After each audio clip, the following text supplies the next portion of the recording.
തിരുവനന്തപുരം കാട്ടാക്കടയിൽ യുവാവിനെ മരിച്ച നിലയിൽ കണ്ടെത്തി. ആലുമുക്ക് സ്വദേശി മുഹമ്മദ് തൗഫീഖ് എന്ന 23-കാരനെയാണ് വീട്ടിന്റെ പരിസരത്ത് ആത്മഹത്യ ചെയ്ത നിലയിൽ കണ്ടെത്തിയത്.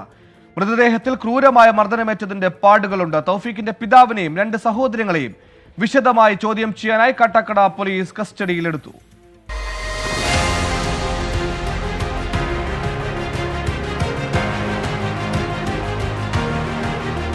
ഇന്നലെ രാത്രി മുഹമ്മദ് തൗഫീഖും സഹോദരങ്ങളും തമ്മിൽ വീട്ടിൽ വെച്ച് വഴക്കുണ്ടായെന്നാണ് അയൽവാസികൾ പറയുന്നത്.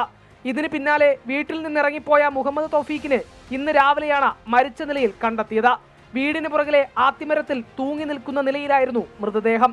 സഹോദരനാണ് മൃതദേഹം കണ്ടത്. പിന്നാലെ പിതാവിനെയും മറ്റുള്ളവരെയും വിവരമറിയിച്ചു. മരിച്ച മുഹമ്മദ് തൗഫീഖിന്റെ കഴുത്തിലും കാലിലും ശരീരത്തിന്റെ പിൻഭാഗത്തും ക്രൂരമായി മർദ്ദനമേറ്റതിന്റെ പാടുകളുണ്ട്. ഇന്നലെ ഇവിടെ വന്ന് രാത്രി ഞാൻ ഉറങ്ങിക്കിടന്നു.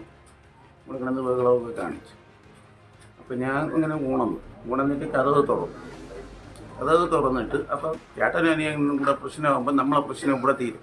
ഞാൻ ഇറങ്ങിയാൽ അത് വലുതാവും എന്ന് വിചാരിച്ച് ഞാൻ കിടന്ന ഉടനെ അവൻ കതവിനെ ചവിട്ടി തുറന്നപ്പോൾ 2 അടി പോകും, 3 അടി പോകും. ആത്മഹത്യയിൽ അസ്വാഭാവികതയുണ്ടെന്ന് നാട്ടുകാർ ആരോപിച്ചു.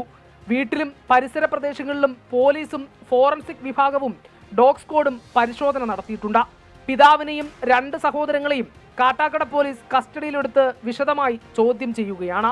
പോസ്റ്റ്മോർട്ടം റിപ്പോർട്ട് ലഭിച്ചതിന് ശേഷം മാത്രമേ കൂടുതൽ കാര്യങ്ങൾ വിശദമാക്കാൻ കഴിയൂവെന്ന് പോലീസ് പറഞ്ഞു. 24 തിരുവനന്തപുരം.